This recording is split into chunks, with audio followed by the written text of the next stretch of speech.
ঈদের ছুটি শেষে ঢাকায় ফিরছেন নগরবাসী, আবার ঢাকাও ছাড়ছেন অনেকে। এটি জানতে বিস্তারিত জানবো আমরা আমাদের কমলাপুর রেল স্টেশন থেকে। সরাসরি যুক্ত হবেন সহকর্মী সাব্বির রোজ।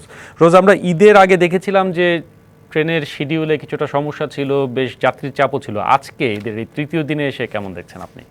বলি কমলাপুর রেলওয়ে স্টেশন থেকে এইখানে আমরা ঘরমুখো মানুষের সংখ্যাও দেখেছি, ঢাকায় ফেরার মানুষের সংখ্যাও দেখেছি। আপনি জানেন টানা 5 দিন ছুটির পর আজ অনেকেই ঢাকায় ফিরছেন এবং সাথে সাথে অনেকেই এই ঈদের আগের যাতায়াতের ভোগান্তি এড়াতে এখন রাজধানী ছাড়ছেন। তো সকাল থেকে রাজধানীর ঢাকায় বিভিন্ন জেলা থেকে 20টিরও বেশি ট্রেন এসেছে এবং আমরা যাত্রী সাধারণ এবং এখানকার কর্তৃপক্ষের সাথে কথা বলেছি। তারা বলছে, যাত্রীরাও বলছে, প্রত্যেকটি ট্রেনই খুবই সময় মতো এসেছে।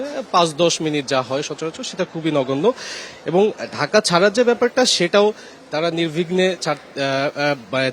সিট পেয়েছেন, টিকিট পেয়েছেন, অনলাইনে টিকিট পেয়েছেন এবং ট্রেনের তুলনামূলক যাত্রী ঢাকায় ঈদের আগে ঢাকা ছেড়ে যাওয়ার যে অবস্থা হয় সে তুলনায় খুবই কম। তার মানে বলাই যায় যে খুবই নির্বিঘ্নে ঢাকা ফেরা এবং ঢাকায় থেকে যে যাওয়ার ব্যাপারটা সেটা হচ্ছে এবং অনেক মানুষ ঈদের পর স্বাচ্ছন্দ্য বোধ করছেন এই কারণে যে কথা পরিবারের সাথে যাচ্ছেন, কিন্তু আমরা সেই সংখ্যাটাও ছিল চোখে পড়ার মতো। আমি যদি আরেকটি বিষয় বলে রাখি, আমরা বাস স্টেশনেও গিয়েছি, সেখানেও দেখেছি যে বিভিন্ন জেলা থেকে বাসে করে মানুষজন আসছেন, বিশেষ করে বিকালে আসার সংখ্যাটাই বেশি।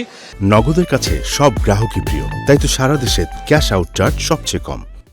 এবং আমরা কিছু সিএনজি আলার সাথেও কথা বলেছি। সিএনজি ড্রাইভাররা বলেছেন যে তারা যাত্রী পাচ্ছেন, তুলনামূলকভাবে বাড়ছে এবং যেহেতু সামনে শুক্রবার রয়েছে, তো সবাই ধারণা করছে যে শুক্রবার নাগাদ যাত্রীর চাপটা, ঢাকায় ফেরার যাত্রীর চাপটা অনেক বেশি হবে এবং সেটা সামলানোর জন্য রেল কর্তৃপক্ষ বিভিন্ন ব্যবস্থা করেছে এবং ট্রেনের টিকিটের যে ব্যবস্থা সেটা অনলাইনেই তারা রেখেছেন এবং পর্যাপ্ত পরিমাণে যাত্রী যেন সেবা পায় সেই ধরনের সব ব্যবস্থা রয়েছে। এবং এখন যে ট্রেনগুলো ছেড়ে যাচ্ছে স্টেশন থেকে সেগুলো রয়েছে এবং সেগুলো খুব সময় মতোই ছেড়ে যাচ্ছে। আমরা যা দেখছি, আমরা কিছুক্ষণ এখানে ছিলাম, আমরা দেখেছি যে প্রত্যেকটা ট্রেনই সময় মতো ছেড়ে যাচ্ছে। তো শোভন, বলাই যায় নির্বিঘ্নে যাতায়াত করছে মানুষজন ট্রেনে।